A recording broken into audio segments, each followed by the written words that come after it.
Yo, what is going on? Welcome to Rue's Reviews. We'll keep it for real, for real. I am Root, aka the Culture Black Kid, here with... Marco, aka Coma, aka I'm back again. Yes. I don't know what else to say. Marco is back again, and we are here to review the debut album from Western Sydney singer, songwriter, producer, instrumentalist, all-round amazing artist in the scene, Dylan Atlantis. It starts again, like I said, debut album. It definitely is debut album season now. Everyone's coming through. For sure. So without any further ado, let's get into our initial thoughts. Marco. Okay, so my initial listen, I was in Perth and I was walking to a coffee shop. So I wasn't all the way locked in to an extent. I was kind of like chilling.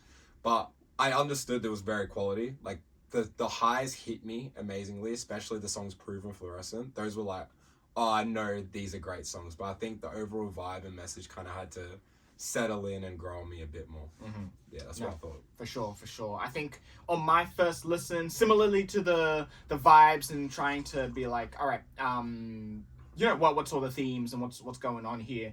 I did definitely take note, at least, that I'm like, yo, the 2 years that Dylan has said that she's put into this project and like all into this project, I can hear it. I can hear the time and the care that's being shown throughout this album. Yes. So yeah, let's get into why that might be the case with our pros. Okay, so I'm gonna kick off with the production. This is like always a pro for everyone, but Dylan produced her fucking ass off. This like is insane. It's every song is so layered. Even the ones that are more stripped back, there's so much to it and so much to grab from it that like it just impacts. It sat with me a lot. Yeah.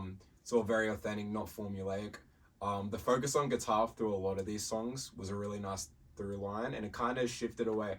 I haven't listened to a lot of Dylan's music beforehand, but I do feel like it was very R&B-ish a lot more. Yeah. Like she leans into that bit more. Whereas this felt a lot more, there was a lot more rock in here. Obviously, I wouldn't put a genre on this project low-key. Like there's so much going on, but yeah. The guitar just made it feel a lot different to what I have heard of her before. Yeah. And also, on top of the production, final thing, I really want to see this live. Like, that was what I was thinking the whole time. Like, this would be, like, all of this live would be phenomenal. No, for sure. And to come off the back of your first one, the production has definitely grown. I went back, I did my homework, re-listened to Violet, I think, and I guess Lucy, but, you know, that was just more like a SoundCloud, let me just drop this on being very R&B, sample heavy. But Violet, like, Violet is fun. Again, it's got classics with Zoo and Satisfy on there.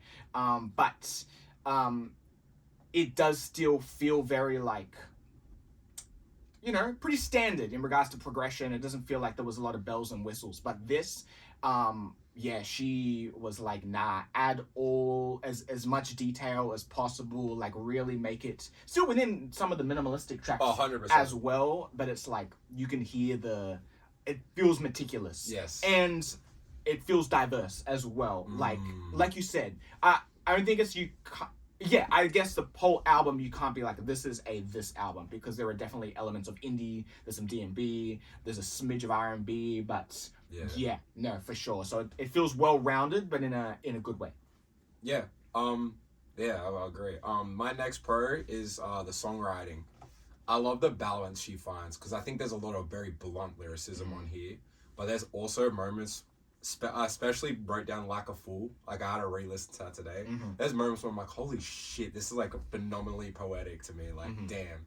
So I just like that balance. There's so many sides of her songwriting. There's Prove that's so like nostalgic and like, harkening back to some things. But then there's just like Ready, Set, Go, like is literally just like telling you the story is plain and simple. Even I Don't Want to Be Friends is so plain and simple. But I think it all works together to just provide this very lyrical world that is very raw, but also very poetic, I guess. No, for sure. The yearning vibes across this were... That's another one of my pros. Supreme yearning vibes, and I'll let you touch on that a bit more in a moment. But yeah, songwriting, for me, and it's I think two of my favorite tracks, Still Sweet, and Fade.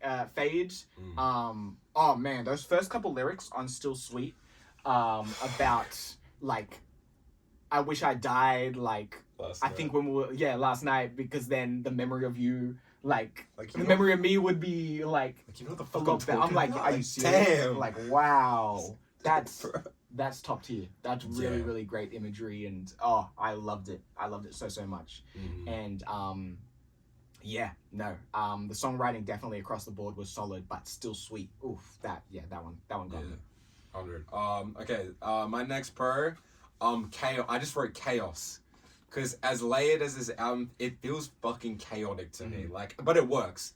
I think it's consistently chaotic, to a point where it just is the world, and like you just end up being immersed in it.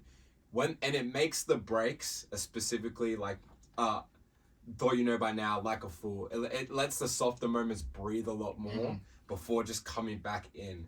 And I also think when it plays against the production, like the guitars, like how loud all the fucking guitars are, is like that. It works and complements it.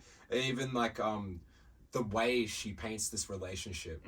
I think the chaos is so necessary, and it's just an element to this album that really enhances everything else going on. So yeah, that's what I had down there. No, for sure. What else I got? I think my final pro is that I just love how the way that Dylan's vocals are mixed with the like super reverby has become a staple. Yeah. Like, I feel like it's allowed Dylan to become like, as soon as you press play, you're like, oh, yep.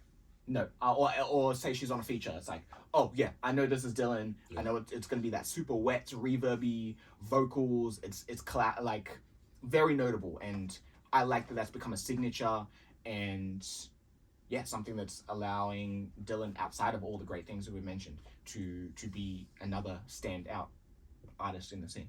For sure. I have like one more, and it was what I touched on. It's like, but it's specifically track 2, 3, 4. Is possibly the best 3-track run of the year, possibly. And 2, in terms of like yearn music, it's back to back fucking classics. Even Thought You Know By Now, which is a little more of like it's kind of falling apart. Look at what you made me do.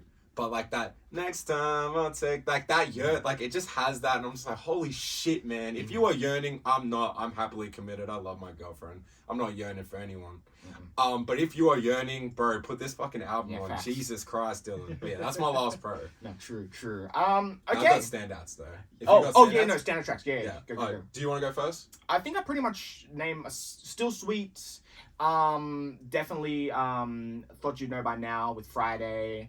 I love On the Road as well. The beat chops in that, and Drake interpolation in the bridge. Well, it's a J-Lo interpretation. And the Yep.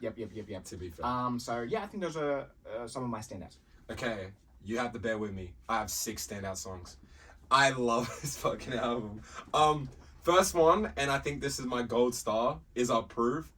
When out of the first listen, this is the song where I listened to. I was like, holy shit, bro! Like it's just, I don't even know how to describe it. It just is like addicting. It's entrancing. It's very Kevin Abstract. Probably why I gravitated towards, with the pitch samples and kind of this like youthfulness to it. It's very dreamy. Again, you mentioned the reverb vocals, but it feels like everything is so reverbed out, but it's just perfect. It kicks off the relationship, like that harkening back before it all kind of crumbles. It's kind of this like sweet snapshot of what it used to be. And I just think, I think it's amazing. I love Prove. Second, I'll touch on The Road quickly as well, because it grew on me a lot. But that instrumental is probably my second favorite instrumental across the project. I love the pocket she sits in, that like hook. I love that shit, and the groove is amazing. Thought You Know By Now, I mentioned the last time we did a podcast, was my favorite pop song of the year. I still don't know if it's really a pop song, but like, from what I heard, like when I first heard this, I knew it was a top 5 song of the year. It's like amazing. It is just, it's just good. I just listen to it and you won't, you can't be like, this is a bad song. I think it's catchy, it's addictive. The guitars are lush, and the guitars are used so well because in this very full lit soundscape with like the percussion, the drums, everything going on, there's just guitars snuck in every nook and cranny, and I'm just like, holy damn, bro. And the final thing on that is like, what more can we say about Friday and Dylan's chemistry at this point? Like, it is top tier. Solidified. Yeah. Next, Fluorescent. I kind of wanted to just shout this out because one, it stuck with me a lot as I was in the album, but I really love that Frank Ocean callback, the Pretty Sweet one. I just, when I first heard it, I was like, holy shit, man. Like, I love music. Like, I just love callbacks and shit. Yeah. I love the beat switch. Like, it's very much more laid back from this, like, the drums are always on this project, like, really hitting. This is the first time it kind of is playing that 1 and 2, and it just is a nice break. I Don't Want to Be Friends grew me so much. That synth is fucking insane. Jesus. 1000%. It's like stuck in my head to this day. I love the reverb, that drumless interlude vibes, but holy. And my last one, my teeth fucking fell in. My last one is also Still Sweet. Yeah. Because I did the singles review with Leggy on that. Yes. Remember? And I still love it. It is the emotional crux of this album. It is shit falling apart. And I think with the album, it just makes it even better. But like, damn, bro. These are all like a phenomenal music. And that's leaving out like highs that I did want to mention, like Fade and Like a Fool. Yeah. Like those are still great, but like, holy, man. For sure. Yeah. 100%. Cinema. Well, with all of that, let's see if we have any cons. I only have one. Me too. Which is, for me, I wasn't the biggest fan of how the vocals were done in Proof. Not Dylan, more just the pitching. Yeah, like on that one specifically, I was like, I could do without this, but it wasn't anything that was bad. No, it was just like, personally, that's preference.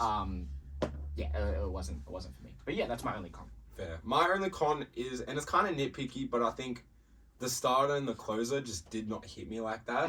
So when it comes to like, I just wish there was stronger tracks that started the project and ended it as like a full body of work. Yeah. I just wish it was like it hit and hit. Whereas like for me, it's like, wow. Yeah. Even though those are good, they're good songs, but I just think the rest of the album is so much more offer outside of those where I don't know, they didn't connect with me the same. So, but it's a very nitpicky thing because I still think they're great songs, and it's like, it's not going to bring down my rating, as you will see. No, for sure. I do feel like that last song felt like I was like, oh wow, that went by super quick.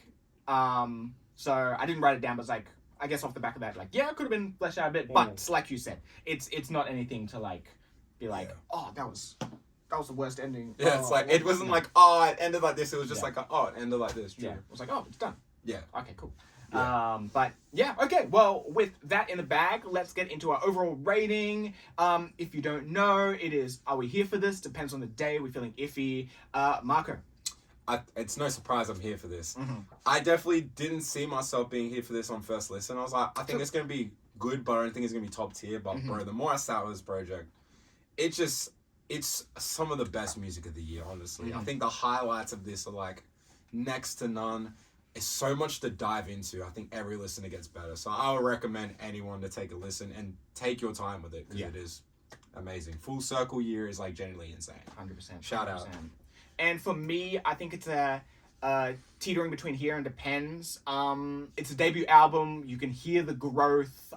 You can hear all the hours that Dylan has put into a craft, and you know all the things, like you said, that she's probably had discussions within Full Circle. You know, artists in the scene, anyone adjacent to that group and whatnot, and how that's shown in the project. But room to grow. I agree, keen for what's next and how the next project is going to be even better. But that's crazy to think 100%. About. So let us know what you think. Are you here for this? Depends on the day, feeling iffy about it. Let us know. Dylan Atlantis, it starts again. Here on Roof Reviews, where I am Rook, aka Culture Black Kid. And I'm Marco, aka Coma. And we'll catch you next time. Peace.